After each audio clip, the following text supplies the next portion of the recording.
마가복음 1장 40절에서 45절이요. 싸움이 끝난 그리스도인이 땅에서 할 일. 싸움은 앞에서 이제 설명한 내용들이 있잖아요.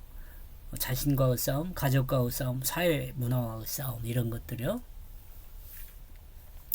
소외된 자, 버려진 자들이 예수를 만나 자신의 문제를 해결받지만 죄의 성질이 남아 자기 마음대로 행합니다. 마가복음 1장 40절요. 한 문둥병자가 예수께 와서 꿇어 엎드려 간구하여 가로되 원하시면 저를 깨끗게 하실 수 있나이다. 제가 번역하고 있는 내용이 중간중간에 이게 하고 이렇게 또 이런 식으로요. 설명하고 다시 번역한 내용하고 해야 합니다. 그리고 한 문둥병자가 그 자신을 향하여 오게 되어졌다. 여기서 그 자신은 예수님입니다. 그는 그 자신을 부르고 있다.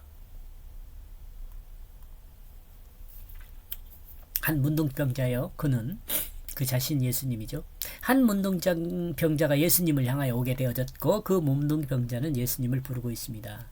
여기서 우리가 특이하게 생각할 수 있는 것은 당시 문둥병에 걸린 사람은 어떻게 해요? 군중 사이에 들어올 수가 없었다고 합니다. 그런데 이 문둥병 환자는 예수님 가까이 와서 예수님을 부르고 있다고 언급하고 있습니다. 이는 문둥병자가 어떻게 예수님께로 올 수 있었는지에 대한 궁금증이 더 크다고 할 수 있습니다. 당시 문화를 생각하면 어쩌면 문둥병자가 많은 군중이 모여있는 장소로 올 수 있었다는 것은 기적과도 같은 것이라고 할 수 있어요. 밑에 설명을 하고 있겠죠. 문둥병 환자는 구약이나 예수님 당시 하늘에서 내린 병으로 여겨졌습니다. 많은 사람부터 멸시와 천대를 받은 것은 당연한 것으로 여겨졌습니다. 그런데 이 문둥병자는 모든 멸시와 천대를 또 돌을 맞을 위험을 무릅쓰고 예수님 곁으로 왔다는 데 큰 의미가 있다고 볼 수 있습니다. 이런 이유들은 그 당시 문둥병이 전염병이 강한 병으로 오해되어 전해지고 있었기 때문에 그렇습니다. 다음으로 특이한 것은 문둥병자가 예수님께로 오게 된 것을 디퍼런트 동사를 통해 이 동사가요. 디퍼런트 동사를 사용해서 일반적인 내용이라기보다는 새로운 내용을 전달하고 있다고 볼 수 있어요. 즉 문둥병자가 온 것은 자의적인 것이 아니라 타의에 의하여 자의적인 힘으로 온 거예요. 이걸 수동형 능동이라 그러잖아요. 이 디퍼런트 동사의 특징이에요. 유익을 위해 능동적으로 오게 되어졌다는 그것을 설명하고 있습니다. 즉 문둥병자가 예수님께 온 것은 능동적으로 왔지만 사실은 그 문둥병자를 오게 한 다른 존재가 있다는 것을 우리가 생각해 볼 수 있어요. 수동형 능동이니까. 그렇다면 다른 존재는 누구일까요? 어떤 사람들이 문둥병자를 만나 그 문둥병자가 예수님을 만나 치료를 받을 수 있도록 배려한 것일 수 있습니다. 영화 배너에서 나오면 장면 혹시 여러분 기억하세요? 어머니하고 여동생?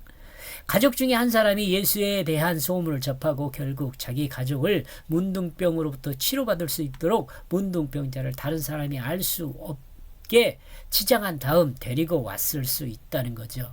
아니면 약간 억지라고 생각할 수 있지만 지금 이렇게도 한번 생각해 볼 수 있고요. 억지라고 생각할 수 있지만 예수 그리스도 역사에 하나님께서 개입하고 있음을 설명하기 위해 이 부분에서 이와 같이 문법을 사용하여 설명하고 있다고 볼 수도 있죠. 이 내용이 성경에 기록되어 있음은 주님의 구속 사역에 이 문둥병자는 포함되어 있었다는 것입니다. 주님은 세상에서 멸시와 천대를 받는 사람을 세상 사람들이 대함과 같이 대하지 않고 구원받아야 할 하나님의 백성으로 대하시면서 지극하신 하나님의 사랑을 전파하고 있다는 생각입니다.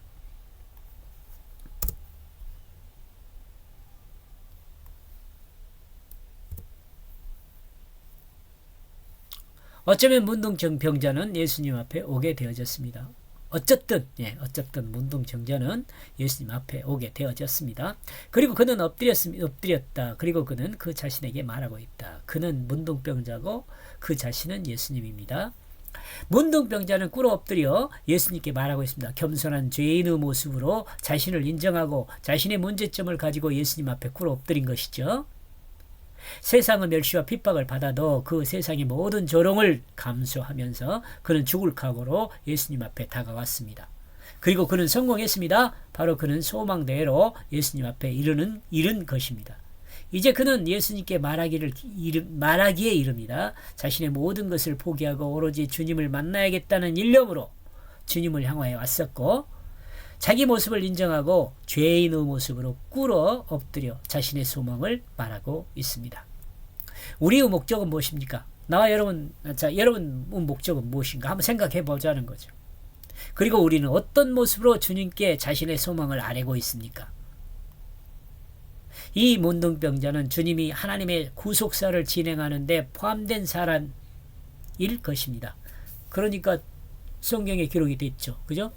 이렇게 볼 때 이 문둥병자가 하나님 앞에 오게 된 것을 자신의 목적을 성취함이 아니라 하나님의 뜻을 성취하기 위해 하나님 뜻을 성취하기 위해 하나님의 뜻을 발견한 것이고, 이제 하나님의 뜻을 행하기에 이르게 된 것이라고도 볼 수 있죠. 조금 오버했나요?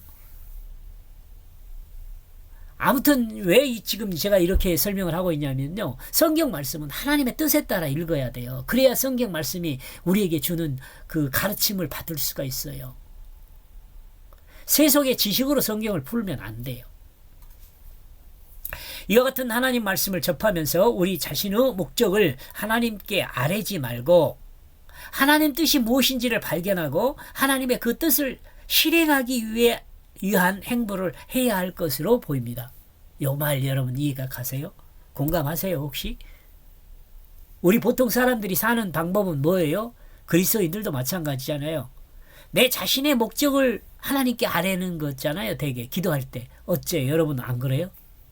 내 자신의 목적을 하나님께 아뢰요. 그러나 그렇게 하면 안 된다는 거죠.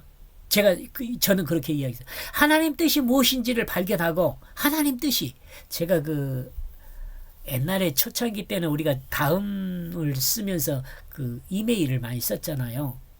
다음에서 이메일, 저 같은 경우 이메일 가장 밑에 자리가 하나님 뜻을 발견하시기 바랍니다라고 썼어요. 아마 이때 쓰지 않았는가 싶어요. 우리가 중요한 것은 하나님이 나에게 주신 뜻이 무엇일까를 아는 것이 중요하잖아요. 나중에 보면요, 하나님 뜻이 뭐라고 제가 정리를 해서 여러분 다른 성경 설명하는 거 들어보면 많이 나옵니다. 하나님 뜻이 뭘까 발견하고 하나님의 뜻을 실행하기 위한 행보를 해야지 그 그리스도인이죠. 그게 그리스도인이요. 이 말은 무엇과도 똑같냐면 하나님 뜻이 나를 사용하는 거죠. 영적인 삶을 말해요. 내 목적이 내 육체를 사용하는 것이 아니라 나를 향하여 주신 그 하나님의 영이, 거룩한 영이 내 육체를 사용할 수 있도록 나를 내어주는 것. 이게 하나님을 사랑하는 거잖아요. 당신은 하나님이 당신에게 예정하신 하나님의 그 뜻이 무엇인지 알고 있습니까? 여러분 이 중단하고 한번 생각해 봐야 돼요. 나에게 주신 하나님의 뜻은 무엇일까? 여러분이 그럼 저한테 그렇게 물어볼 수도 있잖아요. 그럼 지금 설명하고 있는 당신 김승호라는 사람은 하나님께서 받으신 뜻이 무엇인지 알고나 지금 이야기하냐고 이렇게 설명할 수 있죠. 저는 근데 이렇게 이해했습니다. 저는 하나님께서 주신 뜻은 제가 소명을 받을 때도 그렇게 받았거든요. 소명을 받을 때도 너 아니어도 하나님 일 할 사람이 있다는 거예요. 네가 안 해도 된다는 거예요. 저는 소명을 그렇게 받았어요. 네가 해야 할 일은 이 일인데 네가 안 한다고 해서 그 일이 안 되는 것은 아니다. 그렇게 말씀하셨어요. 그래서 제가 금식 이틀 만에 그냥 정리하고 알겠습니다. 가겠습니다. 제가 사실은 좀 1년만 더 참아주면 안 되냐고 그렇게 많이 하나님한테 이야기했거든요. 근데 아니다고. 참아줄 수 있지만 네가 해야 할 것은 그 일이기 때문에 빠른 것이 좋다고 그렇게 해서 저는 바로 갔습니다만은 처음에는 좋았는데 나중에는 지금은 아주 힘듭니다. 제가 가족들에게 할 말도 없고. 그럼 하나님이 저에게 주신 뜻은 뭐냐? 지금 그거 물어보실 수 있잖아요. 여러분이. 저는요. 하나님께서 저에게 주신 뜻은요. 성경을 온전히 번역하고 온전이란 말은 제가 말을 못하겠네요. 지금 번역은 하긴 했지만은 드럭스 바이블을 도움을 많이 받아서 신구약 성경 해석했습니다. 그리고 지금 신약 성경 같은 경우는 주석도 다 했습니다. 이제 구약 성경은 지금 요 마가복음 같은 경우 제가 해석했으니까 지금 해석한 거 공유하는 거예요. 저기 주석했으니까 공유하는 거예요. 근데 이 내용을 다 정리하는 것입니다. 저는 그렇게 알고 있습니다. 하나님께서 저에게 주신 뜻이. 그 열심히 하고 있습니다. 그리고 그냥 이렇게 정리해 놓고 있으면 또 곤란하잖아요. 책으로 내야 하잖아요. 근데 책으로 낼 수가 없어요. 왜냐하면 제가 그만큼 돈이 없어요. 요즘 돈이 없으면 책도 못 내요. 그잖아요. 여러분이 알고 있는 것처럼. 그래서 그럼 어떻게 할 것이냐 하다가 보니까 유튜브에다가 제가 연구한 내용들을 다 올리면 되겠더라고요. 그래서 지금 그 일을 하고 있네요. 제가 많이 올렸잖아요. 혹시 여러분들이 이 방송을 들었다면 한번 보세요. 제법 많이 올렸어요. 꾸준히 올리고 있습니다. 열심히 사명감을 가지고 올리고 있습니다. 만약에 하나님 뜻이 무엇인지를 아셨다면 세상의 그 어떤 멸시와 조롱과 천대를 각오하고라도 그 일을 실행해야 하는 것입니다. 저희 이 일을 합니다. 그렇게 되면 이 문둥자와 병자와 같은 영광이 당신과 영원히 함께할 것입니다. 예수 아멘. 만약 당신이 원한다면 당신은 하게 되어 있다. 나를 깨끗하게. 이 문둥병자는 예수에 대한 소식을 듣고 왔다고 볼 수 있죠. 그죠? 이거 왜 했다? 이거 필요가 없는 거네요. 예수님과 문둥병자의 대화 중에 이 내용을 알 수 있죠.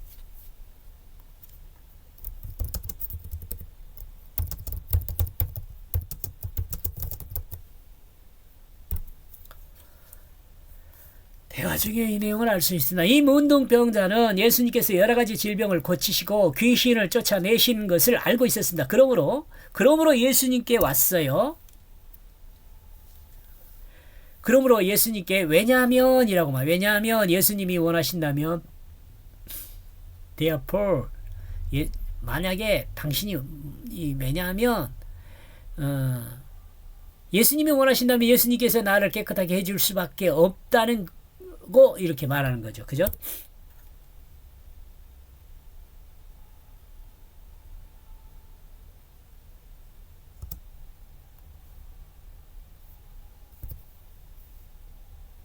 없다라고 말합니다. 그리고 이 문둥병자의 믿음 또한 보통이 넘는다고 볼 수 있습니다. 왜냐하면 이 문둥병자는 예수님께서 할 수 있을 것이라는 믿음이 아니라 예수님이 원하기만 하면 하게 된다고 믿고 있어요. 문둥병자의 믿음은 미래에 대한 기대와 그 기대에 대한 확신이라고 할 수 있어요. 이 문둥병자는 예수님께서 원하기만 하면 자신의 문둥병은 깨끗이 된다는 것으로 믿고 있는 거죠. 이 짧은 문장에서 문둥병자는 자신이 예수님의 모두를 인정하고 있으며 우주를 통치하신 주권자까지 인정하고 있음을 말하고 있다고 생각해 볼 수 있죠. 그죠? 우리들은 우리 자신들의 기도에 대한 믿음이 어느 정도인지 한번 생각해 볼 일입니다. 또한 여기서 우리는 기도한 방법을 알 수 있습니다. 만약 하나님이 원하시면 그 일을 성취하게 된다는 믿음입니다. 이렇게 해서 40절의 내용은요. 그리고 한 문둥병자가 그 자신을 향하여 오게 되어졌다. 그는 그 자신을 부르고 있다. 그리고 그는 엎드렸다. 그리고 그는 그 자신에게 말하고 있다. 만약 당신이 원하면 당신은 하게 되어 있다. 나를 깨끗하게. 이건 제가 번역한 내용입니다. 이렇게 해서 40절은요. 그는 엎드렸다라고 정리가 중심 문장이 되네. 이게 그는 엎드렸다. 제가 지금 조금 시간을 끌고 있으니까 이렇게 정제해 놓고 한번 보시기 바랍니다.